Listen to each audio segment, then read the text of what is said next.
Hey there, and welcome. Today, we're going to dive into something you see every single day: flawed arguments. Seriously, learning to spot these is like a superpower for your brain. So let's get right into it. You know that feeling, right? You're listening to someone talk. Could be a politician, an ad on TV, even a friend, and it all sounds convincing, but something in your gut is just screaming, wait a minute. You feel like you're being tricked, but you can't quite put your finger on why. Well, guess what? You're probably right.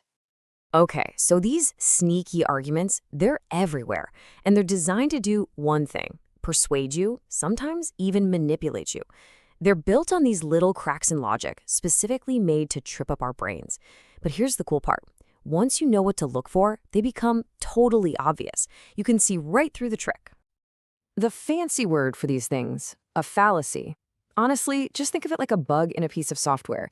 It's a flaw in the reasoning that makes the whole argument unstable and weak, even if it's dressed up with a bunch of convincing-sounding words.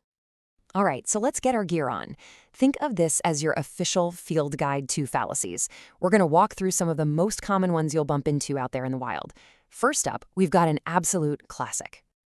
Okay, first on our list, ad hominem. It's Latin, and it literally means to the person. And that name, it's perfect because it tells you exactly what this fallacy does. It's a pure distraction, a magic trick, really. Instead of actually dealing with the argument or, the facts, the speaker just attacks the person who's making the argument. The goal?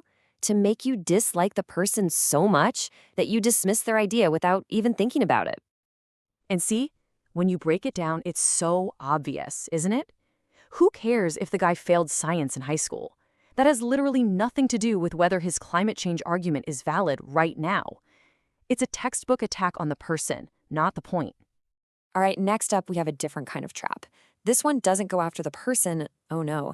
It goes after a fake version of their argument. This is called the straw man. Think about it like this. What's easier to fight, a real boxer or a scarecrow? The scarecrow, right? It's just straw. That's exactly what this fallacy does. You take your opponent's real strong argument, secretly replace it with a flimsy, ridiculous, straw-filled version, and then you knock that thing over. It looks like you won, but you never fought the real thing. This is a perfect example.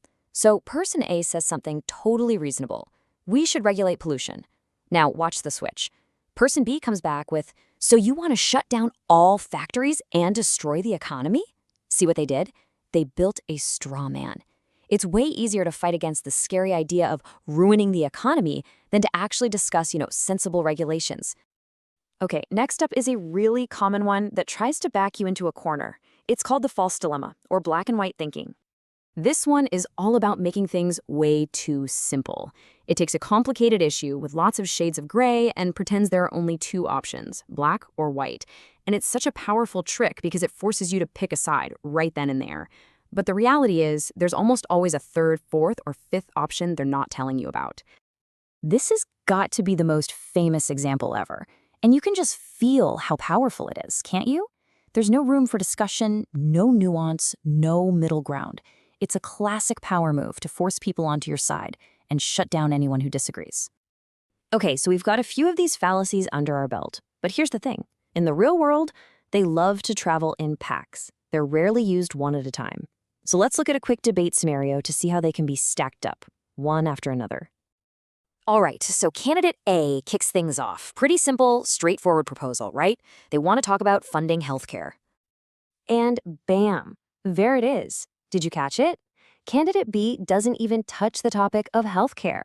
Nope, they go straight for a personal attack about their opponent being a millionaire. That, my friends, is a textbook ad hominem. But wait, they're not done yet. So now candidate B pivots. They take that simple idea of better funding and they jump to the absolute worst case, most extreme conclusion possible. And that's a whole other fallacy called the slippery slope. This is where you claim that one small, reasonable step will automatically trigger a crazy chain reaction that ends in total disaster, with zero proof to back it up. And just like that, boom, 2 fallacies in 2 sentences. See how fast that happens? Okay, let's do a super quick recap. Ad hominem attacks the person, not the idea. Straw man twists the argument into something else. False dilemma forces an either-or choice. And slippery slope assumes the absolute worst-case scenario. When you see them all laid out like this, it really starts to click, right? You can see the different playbooks. So the big question is, if these arguments are so obviously broken, why do they work so often? Why do we fall for them? Well, it turns out it's because they're basically hacking our brains. See, fallacies are like a cheat code. They completely bypass the logical, analytical part of our brain and go straight for the gut. They hit our emotions, fear, anger, you name it.